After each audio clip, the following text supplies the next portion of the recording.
Hey guys, Ronnie here for a tutorial on the Italian job and the rail flare. At least that's what I like to call them. The Italian job being a lazy vault kind of butt spin move, like so. And the rail flare, a similar move, but without your butt actually touching the rail.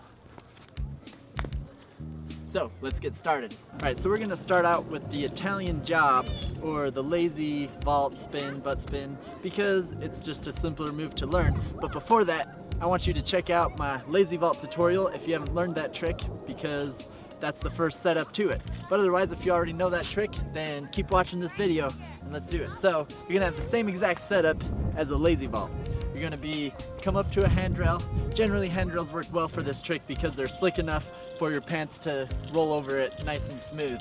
Sometimes brick walls or whatever else can get caught up on your pants and rip holes in them, and that could be pretty embarrassing if you end up with a hole in your pants after doing this trick. We don't want that to happen.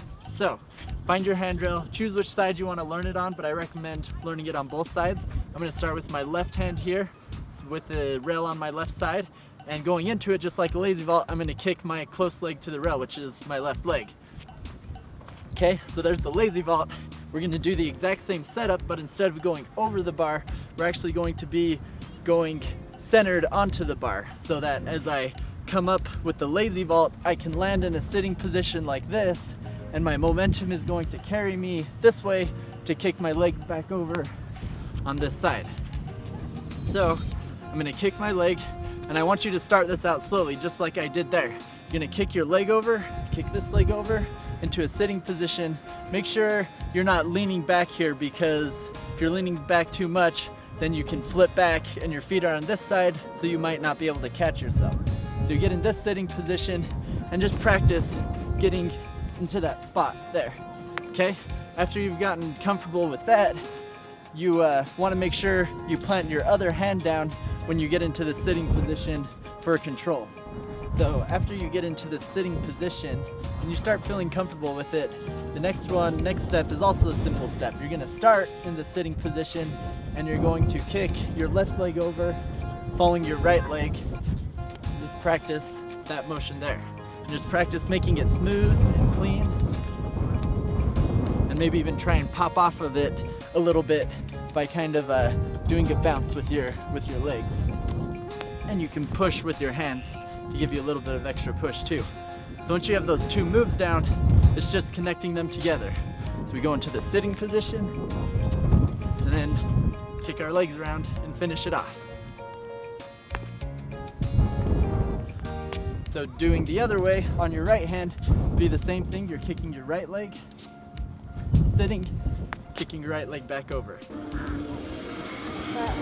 So now we got the Italian job. Once you feel solid and comfortable with that move, that you can just do it over and over again and start connecting it with flow runs and whatever else, it's time to move on to the rail flare. Now I just call it that because it's similar to the breakdance move called a flare, only you're doing half of a flare on a rail. So the rail flare, basically it's the same idea as the Italian job. The only difference is my legs are going to be up higher and my legs aren't going to touch the bar at all. Now the trick to doing this move is that as you're going into the move itself, you want to be leaning back slightly. This move gets a little bit scary because if you don't get your feet all the way around, or you clip, you're going to fall straight back. So I'd recommend you have a pad or something underneath you when first learning this trick. But basically the setup is the same as the Italian job, only as you kick your leg over, instead of relaxing and going into a sitting position, you're going to keep kicking that leg out and around, all the way around until your legs are completely around. And then as you kick that leg, you're going to swing this leg around to follow and plant your hands. And in this position, you're holding your legs up in the air and keeping your butt off the ground, and you're using your momentum to keep your legs swinging around. Another thing that can help you learn the rail flare is actually on a box or a flat surface.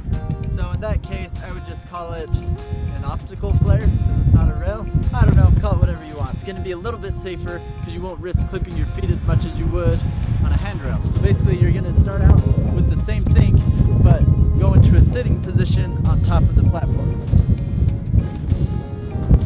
So you just end up right there, and then kick back around, okay?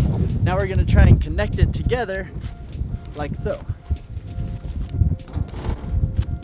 even use your feet to kind of help push you off.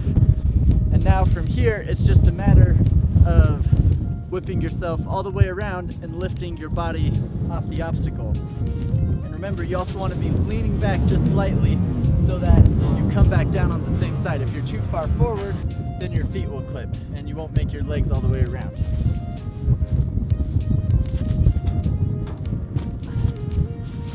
On something a bit taller like this, I actually will sometimes approach it with two hands, almost like a Kong ball, so that I'm jumping up and then I'm swinging my legs around to one side, spinning them around, and just using my torso to whip my legs around as fast as I can, and keeping them stretched out in front of me to get this trick around.